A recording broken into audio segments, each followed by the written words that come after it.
Opa, que bom que você está aqui. Olha só, hoje nós vamos conversar um pouco a respeito de alguns personagens e como que esses personagens se transformam em fantasmas do eu. Quer ver um? Mas você, já que você chegou aqui, dá certo? Você clica no like, clica nesse joinha que tá aí embaixo, dá certo? E você vai também clicar no subscribe, você vai me seguir. Na verdade, você vai seguir o Léo, não o Silvio. E quando você seguir, toda semana você vai ter acesso a um vídeo novo falando a respeito sobre relacionamentos de uma maneira inteligente e muito descontraída. Ao invés de vem comigo, agora vem pra cá você, e roda a vinheta! Simbora!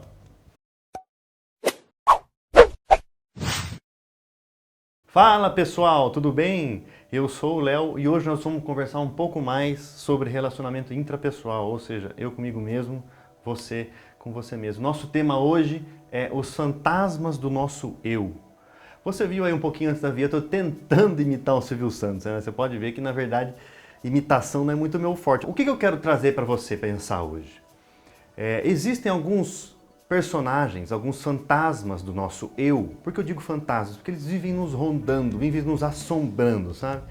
Esses personagens, eles vivem perto da gente todas as vezes que a nossa mente, na verdade, ela se vê numa necessidade, ela pega esse personagem, se veste nesse personagem para poder se sentir mais segura, e aí você acaba vivenciando aquele personagem pro resto de alguns dias, ao longo de alguns dias.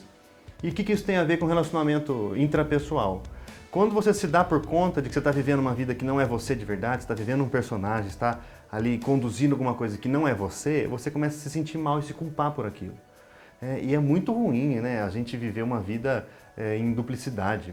Viver um personagem sabendo que lá dentro você sente completamente o contrário. Então vamos falar um pouco sobre como isso acontece, dar alguns exemplos de personagens e o que a gente pode fazer para poder melhorar essas situações. Então, olha só um exemplo. Imagina você chegando no seu primeiro dia de aula numa escola que você não conhece. Na hora que você abre a porta, a professora te apresenta, na hora que fala o seu nome, os alunos riem do seu nome. Ou os alunos olham para o seu corte de cabelo, ou os alunos olham para uma roupa diferente que você está vestindo, alguma coisa ali de diferente que desperta a atenção dos seus novos coleguinhas, e aquilo fica marcado dentro de você, aquela vergonhinha que você passou. Como que a nossa mente agora vai trabalhar? Por conta daquela situação de exposição, a nossa mente vai criar um dispositivo para que você se sinta mais seguro. E aí, alguns personagens podem ser criados e desenvolvidos para que você vista no momento em que você se sentir de novo em situação de insegurança. Então, um possível personagem que esse aluninho, por exemplo, poderia vestir é o personagem da agressividade, é o fortão, é aquele que está sempre disposto a brigar, que está sempre querendo resolver as coisas na agressividade. Então, por fora, ele veste um personagem de agressividade, para poder não sofrer mais aquela situação que ele sofreu no começo, mas por dentro, na verdade, ele está envergonhado, ele está temeroso, ele está com medo, ele está precisando de um abraço, precisando de um carinho. Então, situações do nosso dia a dia, momentos de exposição, eles fazem com que a nossa mente crie personagens para nos defender. Você entendeu mais ou menos como que é a métrica, como que a nossa mente trabalha na construção dos nossos personagens? E aí esses personagens ficam lá guardadinhos como fantasmas do nosso eu. E toda vez que a nossa mente precisa deles, ela vai lá, pega aquele personagem, aquela máscara, aquele escudo, aquela espada, veste de novo e sai para a batalha para poder não passar dificuldade de novo, não passar nervoso de novo, não ser exposto de novo, não ser envergonhado de novo. Então aqui agora com você eu quero elencar 5 principais personagens que a gente vê no nosso dia a dia. Vamos lá? Primeiro deles, que eu acabei de comentar aqui, é o fortão.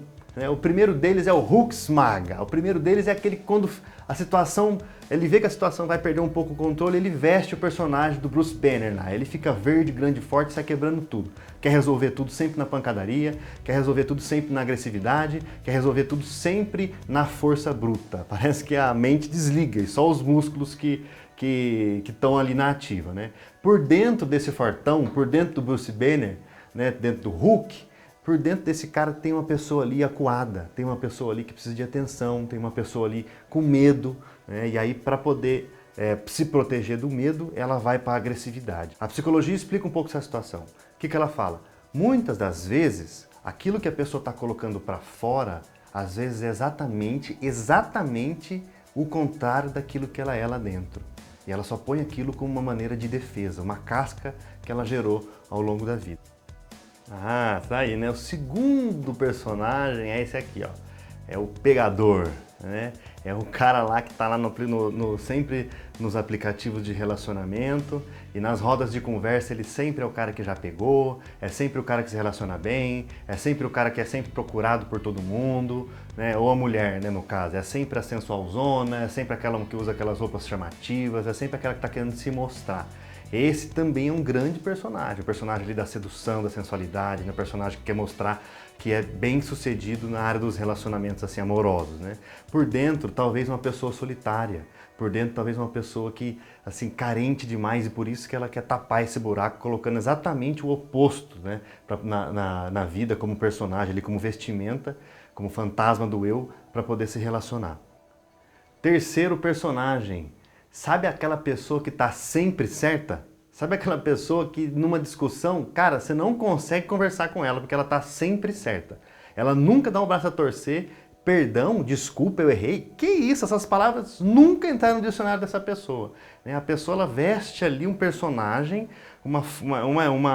como se tivesse ali construído uma muralha intransponível onde ninguém consegue ensinar a pessoa. A pessoa sempre sabe de tudo, ela sempre conhece alguém ou conhece alguma coisa, ela já fez aquilo que você está comentando, né? Ela já tem uma experiência a respeito, ela já sempre tem algo a contar, está sempre certa, o pensamento dela é sempre o melhor, é sempre o mais correto, é sempre o mais ético, enfim. Por dentro, provavelmente também essa pessoa é uma pessoa muito insegura de si. Uma pessoa que não sabe quem ela é e ela precisa forçar com que as pessoas sempre acreditem naquilo que ela fala, que as pessoas sempre concordem com ela para poder sempre ali fortalecer, né, essa imagem de que realmente ela é insegura, ela não sabe, então ela precisa que outros digam que ela sabe para ela poder ter a segurança de que ela sabe. Oh, nossa, ficou confuso, né? Quarto personagem que a gente vive se esbarrando por aí. Quarto fantasma que está sempre aí espreitando, né, para poder tomar conta da gente. Existem pessoas que demonstram, né, que vivem como se a vida, como se todo mundo devesse para ele. O cara quer tudo do governo, o cara quer tudo da família, o cara quer tudo do trabalho, tudo que as pessoas puderem dar para ele, ele quer. E ele acha que as pessoas têm obrigação de fazer isso.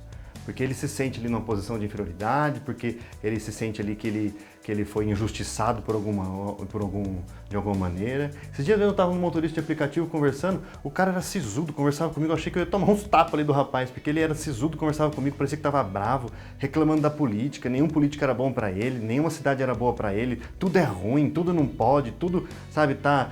Então assim, é como se todo mundo devesse para ele. É como se ele fosse credor do mundo inteiro. Todo mundo precisa de pedir desculpa para ele, entendeu?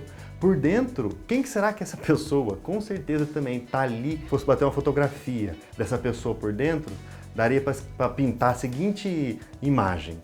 Um quarto escuro, sem nenhum móvel, e ela lá no canto, né, de cabeça baixa ali, chateada, triste por alguma coisa que aconteceu. Então, às vezes a pessoa também veste esse personagem do A Vida Deve Para Mim. Por quê? Porque no fundo, ela foi saqueada emocionalmente, às vezes, né? Ela foi ali judiada, ela foi injustiçada, aconteceu alguma coisa que não foi resolvida e ela preferiu, a mente dela, na verdade, ela permitiu que esse personagem fosse vestido para ela continuar a trajetória da vida aí sem poder ter outras manchas, outras máculas na sua emoção. Quinto, e não menos importante, é o piadista.